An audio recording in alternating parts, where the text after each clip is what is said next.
Hey, it's Abby here from Homeschool with Moxie. Be sure to subscribe to our YouTube channel so you are alerted every time we have a new curriculum review. And today, I can't believe I'm saying this, but we're finally done with All About Spelling. It's been through 5 kids. This is the last level, level 7, and we're finishing it up. I have some thoughts. So it took us many years to settle on a spelling curriculum, mainly because one of my kids had dyslexia, and things that are traditional and, memorize a new list of 20 words each week, that kind of format was just not working for him. So I went out and we tried a bunch of different things that really didn't work till we settled on All About Spelling. It worked for him, my dyslexic kid. It worked for all the kids. What I love about it is it's user-friendly. It's a super thin book. This is your teacher book for all of level 7. So you can tell it's very easy to use. You're not having this clunky teacher's manual. It's great for kinesthetic learners, for visual learners. It's great for everyone. It uses all your senses. It takes non-traditional ways of really explaining why words are spelled the way they are. Let's learn the background and try to understand it, not just memorize a list of words. So I want to give you an inside peek before I sell my last copy of All About Spelling and kind of explain why we've loved it. So be sure to head on over to my website where we do give you a full rundown of it as well. And if you want to check out All About Spelling, something else I love about them is they're always running giveaways. Every month you can enter a giveaway for a free level of your choice, sometimes a gift certificate, sometimes a tablet, so you can use their Letter Tiles app with your All About Spelling. They also have All About Reading, which if I could go back, I probably would have used that as our reading curriculum, but we were already past that point and had what we were using. But if I could go back, I would probably use that as well. So if you use my link, 4onemore.com/spelling, it will take you over there and you can enter their giveaway. All right, here's an inside peek. Let me make a quick correction to that link I just gave you. So 4onemore.com/spelling will take you to All About Spelling. But if you want to enter their monthly giveaway, that link would be 4onemore.com/giveaway. And that way they know that I sent you. Here's an inside peek into All About Spelling. This is level 7, which is the final level, but they all are laid out pretty similarly. I wanted to give you an inside look into a typical lesson. So with the teacher's manual, we use just a regular spiral notebook for writing in. You'll also want the student pack that comes with all the papers. I just put these in a binder. And then of course the spelling cards, which are packed up because I'm getting ready to sell them. I'm all done. And then we had the magnet tile board, which I will put a picture in right here. Here's a picture of our magnetic letter tiles. Excuse all the fingerprints and stuff, but I wanted to show you how we have used it over the years.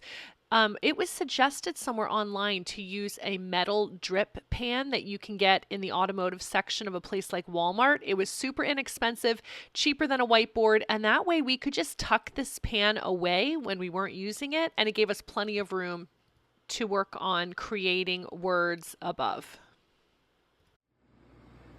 So let me give you a peek into All About Spelling level 7. So they will have typically 30 steps, and a step is a major concept that they want to cover at this level, and you can take as much time as you need. That's what's wonderful about All About Spelling. There's no rush. There's no day 1, day 2, day 3, and you feel like you're behind. Your student can go as fast or as slow as they need to go. So there's a great little overview in every level, what you're going to cover, your materials, how to set up your spelling review box, and that's going to be for your word cards, which are right there. Let's see, preparing new tiles. So you can do tiles that are on an app, or we used physical tiles, magnetic tiles for all of ours, and they'll explain how to set those up. And then you have your complete step-by-step lesson plans. This is really great. Each step contains a major concept that needs to be mastered, but you should master it before moving on. So we're looking for mastery here. We're not trying to go fast. Your student might take 2 years in a level. They might do 2 levels in 1 year. It just depends how fast they can go and actually master the material. So let me give you a peek into a typical week. Here is step 6. So you might get to this on week 6, you might get to this on a different week, but at the beginning you see what the main concept is, which word cards you need, and then it reminds you to review different cards. Your new teaching is scripted out for you. So you can do this on a paper, you can do this using the magnet tiles or on your app, and it literally scripts it out for you. You don't need to know this on the top of your head. And then basically we work through the concept. And you know what? If we are done around here, we stop. You might take this as the next day of instruction and then stop. You might do the whole lesson in one day and then spend some days reviewing. But here are the 10 words that go along with this new teaching. So when we first cover this concept, what we do in our homeschool is I might have my student write these words out on paper a couple times, get them used to how the word feels when you write it. And then we come back and we will review. I love that they have dictation. My students have gotten really good at dictation, and that helps them be able to use them in sentences and really get good at just using them authentically as they write. Now, that is one complete lesson. We haven't used writing stations, but you could do that if you want to, with a little extra help there with the spelling. And then additional words, you can talk through them. You could quiz your student and see if they can spell them correctly. You can use this however you see fit. But that is one complete lesson. So you can see it is not a lot. It's not overwhelming as far as the teacher book. It's all scripted for you. And so your student might feel like, hey, we learned this in one day and we can move on. Your student might need a few days on this. But it's very easy to use, user-friendly, as you can see, not overwhelming at all. Now, you might ask if there are spelling tests when you do All About Spelling. What I love about it is we don't have a new list of 10 to 20 words every week that we try to spell and then we have to move on whether or not we learned them, and maybe we fail the spelling test, but we have new words every week. No, your child stays on this until you feel like confident enough that they've mastered it and you move on. But the beauty of the spelling cards is that you're constantly reviewing and having little quizzes. So what we might do, personally, how we use this is after every couple lessons, by the time we get to week 6 on this, or lesson 6, we have about 50 cards we've learned, 50 words. So we'll have a little spelling test out of the blue. We don't call it a test, but in their notebook, I'll just randomly pick out maybe 5 or 10 of these 50 words, which are of course on our spelling cards, our word cards, and I will see if they know how to spell them. Well, this is great because they haven't studied for this. This is like, do you know how to spell this in real life? It's actually better than cramming for a spelling test, because if you know how to spell the word penguin without studying for it, then I know you know how to spell that word. I don't want you cramming for a spelling test only to forget how to spell them the next day.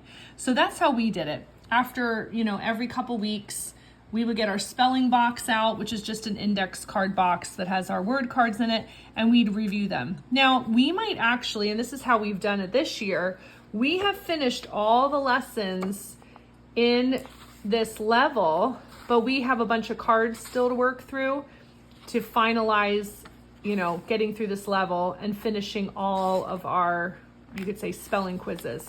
So that's how we're working on it, but it gives you that constant, basically spiral learning by coming back to the word cards and making sure, after 5 weeks, does your student still know how to spell that word that maybe you covered at the beginning of the year? Or, in week 29 or 30, does your student still know how to spell words from the beginning of the year? Another thing I love about level 7 is it gets into Latin roots and also Greek word parts and French loan words and Spanish and Italian, and how all of those have made it into the English language. And so it'll work through even that, which is very helpful. Now, sometimes your student will be told, or you will be told, to take out certain resources. And if you're looking for that, it'll tell you up here, for this case, we need word trees. But all of those extra resources are in your student packet. And so every level comes with its own packet, and I usually just put it in a 3-ring binder. It's a little shiny here, but we don't write on them. If they require writing, we just do it on our own paper. Or if it's in a plastic sheet, you can use dry erase markers and then reuse it for your next kid. So that's what we end up doing. But these are all those pages in the student packet that you will be asked to use. let me give you one more example of a week of lessons. So, or it might not be a week, right? So step 15, this is the next concept. Words ending in IZE, and it tells you what you're going to learn, what word cards are involved. And here they give you kind of reminders. Hey, make sure you review the cards behind the master dividers to make sure they're always fresh. So it's a great way to continually bring those words back and to do a little bit of spiral learning. Here's your new teaching. It's totally scripted out for you. You can either write these things and, talk through them on a notebook or a whiteboard. The magnet tiles, which are, come with this, or the magnet tile app is really helpful because especially your kinesthetic and visual learners will really appreciate seeing all of this explanation with the tiles. So it's all scripted. That's the new teaching. It's very short. As you can tell, that's just one main topic. And so if you can cover it in a day and your child understands it, you can keep moving. If your child needs more work and more review, you totally have that flexibility. Here's our 10 new words. So we're going to write them on paper and practice writing them. And then we'll come back later and make sure they still know how to spell them. And then, of course, we have our dictation sentences, which include words from this week's lesson and other weeks to see if we still remember how to spell them. You have your optional writing station if you want to have more experience with those words. And then additional words that follow the same pattern. So if you want to, make sure, hey, do we understand this concept? You can come back the next day and see if they can spell some of these words based on your teaching from today. But I think that's it. Yep. That's everything for one main concept. So you can tell it's very user-friendly and set up in such an easy way for a homeschool parent to use.